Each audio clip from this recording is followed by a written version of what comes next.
باقر من العراق. تفضل يا باقر. السلام عليكم أخ صهيب. وعليكم السلام ورحمة الله. تفضل يا باقر. صهيب، لماذا لا تحاربون العدو الصهيوني اليوم الذي ضرب عمق سوريا وأنتم نعم. تدعون الإسلامية وتدعون؟ طيب أجيبك لماذا لا نحاربه؟ نعم جميل. جيبني. بس أولا اسمعني من تليفون، الله يرضى عليك. وياك من التليفون هاني. طيب، لا نحاربه لسببين. السبب الأول أنه تركنا المجال لحسن نصر الله حتى يحاربه، لأنه هو دائما ما يقول أنه هو المقاوم والممانع والذي سيهز كيان إسرائيل، فتركنا المجال لحسن نصر الله حتى يحاربه. اثنين، اسمح لي ثواني أنا أجيبك بعدين أنا أسمح لك. اسمح لي لا أنا أجيبك، أنت ما جاوبتك. طيب ما جاوبتك. الكلام لك أخ صهيب. اسمح لي. امم أريد مرة من الأيام السعودية ترد بحزم أو قطر أو السعودية ما قاتلوا، هي مقاومة. السعودية يا باقر أطمنك على العراق. إذا أنتم، أنا أتمنى من كل الشرفاء بالأنبار أو كل هذا أن يتعقلون. والشيء الثاني، أنا أدعو الجيش الحر، ما يسمى الجيش الحر العراقي، بأن يسيطروا على مدينة من العراق ويدعون أنهم مسيطرين. إن شاء الله خلال 24 ساعة طيب يبدأ الزحف نحوها. باقر، حسن نصر الله ليه ما رد على الطيران الإسرائيلي الآن اللي ضرب سوريا؟ ليش؟ اليوم ببيان أقول لك، هاي طائرة تجسس دخلت نصف ساعة في المجال الإسرائيلي. نصف ساعة أنتم تدخلون طلقة لا ليست هذه نقطة بحث. مثل ما قال الآن حسن نصر يا باقر، إيران يا باقر، حسن نصر الله نحن ليوث ونبقى ليوث. يا ليوث. طيب اسمعني. إيران قبل أسبوع قالت إنه أي هجوم على سوريا يعتبر هجوم على أراضيها. سمعت هذا التصريح أم لا؟ نعم. طيب، أليس الهجوم الذي تم أمس من إسرائيل يعتبر هجوم على سوريا؟ لماذا لم ترد إيران بما أنه أي هجوم على سوريا هجوم على أراضيها؟ أخي، نحن نرد فقط نرد بالعقل، نرد بالمنطق، نرد بالحكمة، نرد بالسياسة.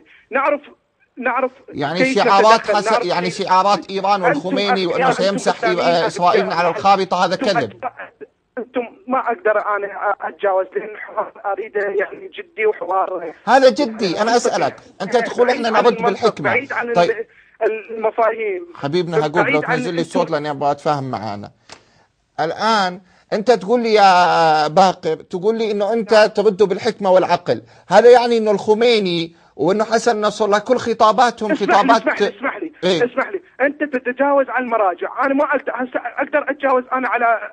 أنا ما أتجاوز، أنا أنقل لك كلامهم. أنت تتجاوز. أنا ما أتجاوز، أنا أنقل لك كلامهم. أنت حجمك صغير اتجاه هؤلاء الأشخاص. فعلا أنا فعلا يعني أعرف حجمك. فعلا أنا عرفت حجمي، لذلك وضعت هؤلاء المراجع تحت قدمي. لكن السؤال المهم اللي أنا أود أسألك إياه، الخميني وحسن نصر الله دائما ما يقولون، أنت ليه ما تجاوبني؟ هم دائما ما يقولون أنه هم سيمحوا إسرائيل من على وجه الأرض. الآن هناك اعتداء فعلي، يعني هناك اعتداء فعلي تم بالأمس. لماذا لم يردوا؟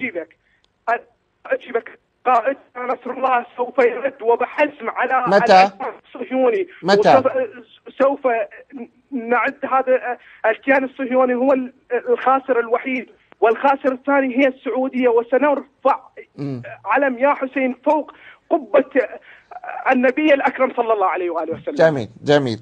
طبعا أنا تركتك أنك تتكلم وتقول أنك سترفع علم يا حسين فقط حتى يعلم الناس طائفيتكم يعني، لكن نحن نقول مرفوع علم لا إله إلا الله محمد رسول الله، علم السعودية. لكن أنت الآن شوف تقول، يعني أنت تريد أن تستبدل علم لا إله إلا الله محمد رسول الله علم السعودية بعلم يا حسين، صح؟ طبعا واضح. أنا فقط والله تركته حتى تشوفوا مقدار الطائفية اللي يتمتع فيها هؤلاء القوم، إنه يقول إنه إحنا نبدل علم بيا حسين. الشيء الآخر يعني جيد إنه باقر فتح لنا موضوع آخر، موضوع إنه الكذب في الادعاءات من قبل حسن نصر الله ومن قبل إيران بمقاومتهم ومنعتهم.